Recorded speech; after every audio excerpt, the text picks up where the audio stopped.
našiel som ten príhovor nakoniec. Takže vážení priatelia výtvarného umenia, ďakujem vám za vašu osobnú účasť na vernisáži, teda Počúvaj srdce, veľmi si to vážim.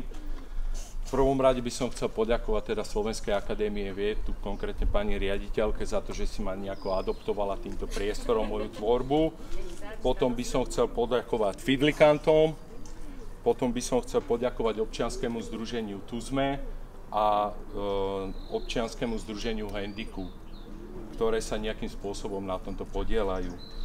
Ďalej by som chcel poďakovať Kataríne, Antonovi, Zuzane, Martinovi, Michalovi a ďalším za pomoc, ktorí mi pomohli s výstavou. Veľká vďaka patrí spoločnosti Drevoma, poprosím potlesk, ktorí ma roky sponzorujú. A toto dielo je pre spoločnosť Drevoma. Takže dnešný večer nás čaká teda holandská dražba tejto sochy, tejto baby americkej.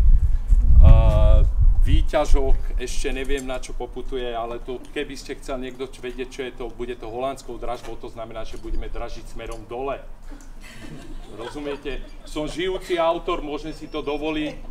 Tí, čo sú už nežijú, tí sa dražia údajne, že len smerom hore. Takže, a čo je pre mňa veľmi dôležité, vyšla mi knižka s názvom Počúvaj srdce. Originálne skice si môžete pozrieť vnútri v galérie. Je tam poskromne textu, pretože kto so mnou mal už nejakú písomnú komunikáciu, vie teda, že môj ústny prejav je o trošku lepší než písomný, takže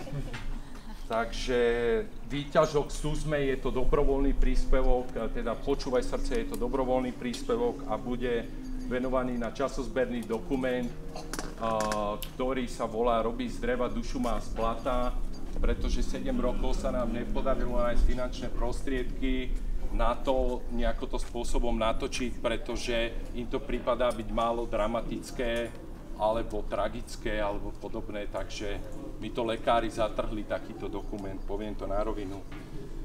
Ďakujem vám za príjemný teda večer, vážim si to, že ste prišli a teraz poprosím Andrejku Gregušovú.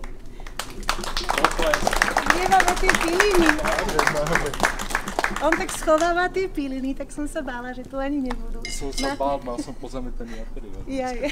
Ďakujem, Matúško, v prvom rade za túto česť, že môžem byť krstnou mamou. Prvýkrát som krstnou mamou knihy, tak je to fakt, že veľká vec pre mňa. No a tu je napísané, že výtlačok málo kusov, takže ja mám jeden, to som veľmi vďačná. To bude to raz veľmi vzácna vec. A chcela by som teda povedať, že Počúvaj srdce, to, čo je tu napísané, je také symbolické v dnešnej dobe, lebo teraz nás učí moderná doba, aby sme počúvali rozum a všelijaké analýzy a ekonomické všelijaké tabuľky. A málo kto už počúva to srdiečko.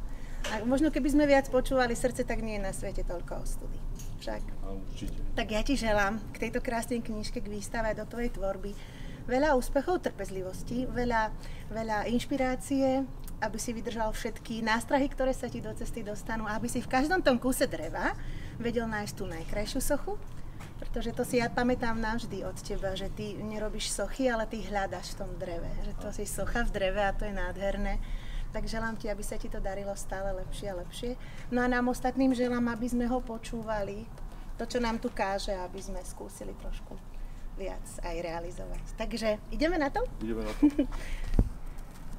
Tak to chce potlesk, nie? To sú z ateliéru. A máme čo nechať teraz? Ideme spoločne. Dobre. 3, 4.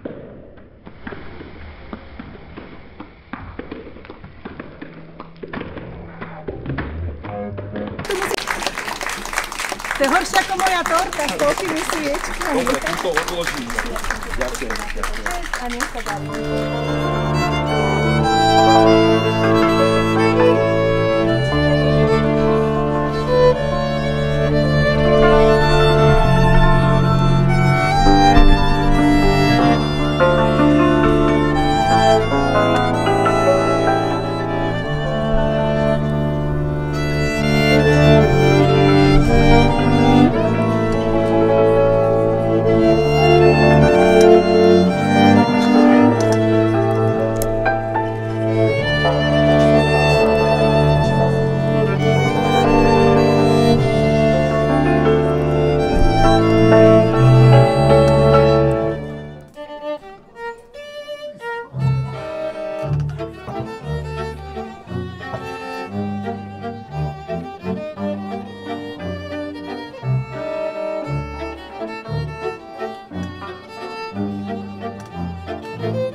švárneho, ale mi ho bráni.